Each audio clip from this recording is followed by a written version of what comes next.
Oke, perkenalkan nama saya Wahyu Trisnamukti. Saya dari kelas akuntansi 23A. Di sini saya akan mempresentasikan mengenai memperbarui strategi 4P dalam pemasaran modern. Strategi pemasaran 4P, Product, Price, Place, and Promotion, merupakan fondasi yang telah lama digunakan dalam menciptakan dan menjalankan strategi bisnis. Namun di era digital dengan perubahan yang begitu dinamis pada perilaku konsumen, konsep ini harus disesuaikan untuk tetap relevan dan efektif. Beberapa pembaruan pada elemen-elemen 4P sesuai dengan kebutuhan zaman modern seperti yang pertama, produk fokus pada nilai tambah, keberlanjutan, dan pengalaman konsumen. Produk tidak lagi hanya dinilai dari fungsi utamanya, tetapi juga dinilai dari nilai tambah yang diberikan kepada konsumen, baik dari aspek keberlanjutan, inovasi, maupun pengalaman penggunaan. Itu adaptasi yang pertama itu adaptasi terhadap kebutuhan konsumen modern menggunakan data besar untuk memahami kebutuhan dan preferensi konsumen seperti produk seperti makanan sehat, layanan berbasis teknologi, atau produk ramah lingkungan sebagai semakin menjadi prioritas. Selanjutnya adalah pengembangan inovasi teknologi. Misalnya produk yang terintegritas dengan teknologi pintar seperti smart device atau aplikasi digital untuk melengkapi fungsi utamanya.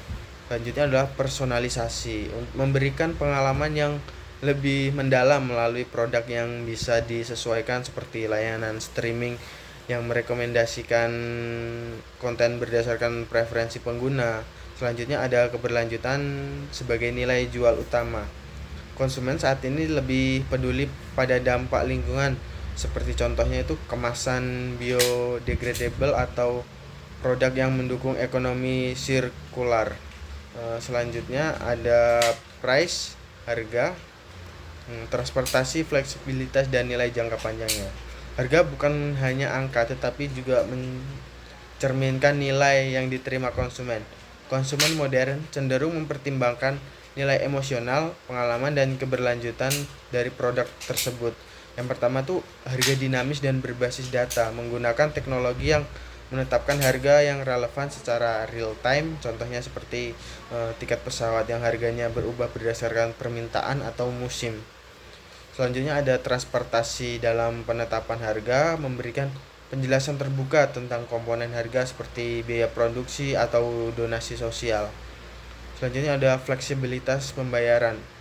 Model pembayaran berlangganan seperti cicilan bunga atau tanpa sistem pay as you go dapat menarik minat pelanggan tertentu. Selanjutnya penekanan pada nilai jangka panjang. Alih-alih bersaing harga rendah, fokus pada memberikan nilai yang bertahan lama seperti layanan purna jual atau garansi lebih panjang. Selanjutnya yang ketiga itu ada place atau tempat, memperluas akses melalui digital dan pengalaman hybrid. Dengan kemajuan teknologi, konsep tempat dapat dalam pemasaran tidak lagi terbatas pada lokasi fisik. Yang pertama tuh transformasi ke e-commerce atau m-commerce. Selain memiliki toko fisik, penting bagi bisnis untuk hadir di platform online, termasuk aplikasi mobile yang mendukung transaksi dengan mudah. Selanjutnya ada omni-channel marketing, menghubungkan berbagai saluran pemasaran baik online maupun offline, sehingga konsumen mendapatkan pengalaman yang konsisten dimanapun mereka berinteraksi dengan merek. Selanjutnya ada layanan pengiriman cepat, someday delivery, pick up in store, atau pengiriman berkelanjutan menjadi keunggulan yang kompetitif. Selanjutnya ada pengalaman fisik yang unik. Toko fisik tetap penting, terutama untuk membangun hubungan emosional dengan konsumen, seperti menciptakan ruangan pengalaman di toko untuk mencoba produk. Selanjutnya yang keempat ada promotion. Beralih ke digital, interaktivitas, dan storytelling. Promosi ini tidak lagi hanya soal menyampaikan pesan, tetapi juga menciptakan interaksi yang mendalam dengan konsumen. Yang pertama tuh digital marketing sebagai tulang punggung.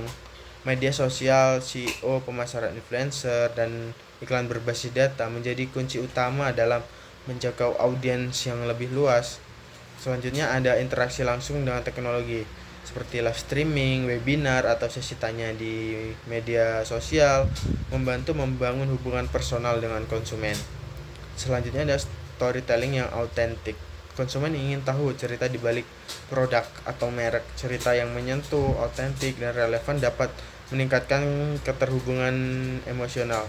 Selanjutnya ada gamifikasi, menambahkan elemen permainan dalam promosi seperti kuis, undian, atau program loyalitas berbasis poin untuk melibatkan konsumen secara aktif.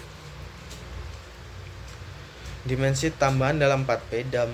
Dalam praktik modern, banyak ahli menambahkan dimensi baru pada 4P untuk mencerminkan perubahan lanskap bisnis. Yang pertama itu people, tidak hanya pelanggan tetapi juga karyawan yang memberikan pengalaman berkualitas. Investasi pada pelatihan karyawan untuk layanan pelanggan yang lebih baik adalah hal yang sangat penting.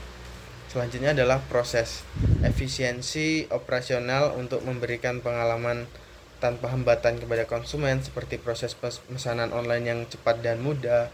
Selanjutnya ada physical evidence, elemen fisik atau visual yang mencerminkan brand seperti kemasan produk, desain website, atau tampilan toko.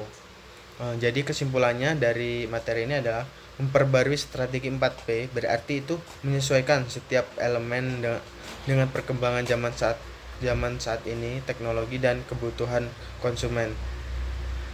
Bisnis yang mampu beradaptasi dengan perubahan ini akan lebih mampu bertahan dan berkembang di pasar yang semakin kompetitif.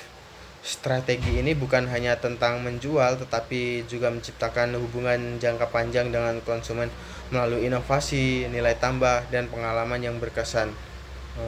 Baik, segitu saja presentasi dari saya mengenai 4P ini. Terima kasih.